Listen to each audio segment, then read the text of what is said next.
ترى بقى ايه اللي هيحصل لو انت خلعت اسنانك وما عوضتهاش لا بزراعه ولا بتركيبه؟ انا دكتور مصطفى هيكل برحب بكم في فيديو جديد، ودي معلومه في الاسنان على السريع. يلا بينا.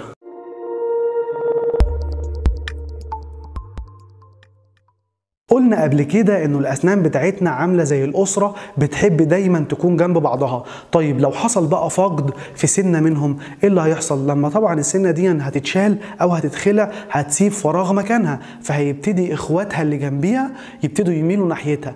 ومش بس كده، كمان الاسنان المقابله ليها فوق هتبتدي كمان تتحرك في الاتجاه الفاضي، فهتبتدي يحصل فراغات ما بين الاسنان. ومش بس كده، ده كمان لما يحصل فراغات ما بين الاسنان هيحصل تراجع في اللثه، ولما يحصل تراجع في اللثه اكيد هيحصل وراه على طول تآكل في العظم، والعظم هيبتدي يتراجع والجذور تبتدي تبان بتاعه الاسنان، وتتفاجئ بعد فتره انه اسنانك بقت تتلخلخ وبتقع لوحدها. طبعا بقى احنا عارفين ان الغلط هنا ان انت خلعت اسنانك وما حاولتش تعالجها سواء بالحشو العادي او الحشو العصب. بس المشكله بقى الاكبر الثانيه ان انت بعد ما خلعت ضرسك انت ما عوضتوش لا بزراعه ولا بتركيبات، عشان كده هيحصل لك مشاكل كتيره قوي. فانا بقى في الفيديو ده بقول لك مهم جدا، لو انت عندك ضرس مفقود فانت لازم فورا تروح تعوضه سواء بزراعه او بتركيبه ثابته او بتركيبه متحركه. ودي بقى كانت معلومه كده على السريع في الاسنان، اتمنى يكون فادتك. فلو استفدت منها ما تنساش بقى اللايك والشير عشان يوصل لاكبر عدد من الناس. اتمنى لكم صحه كويسه.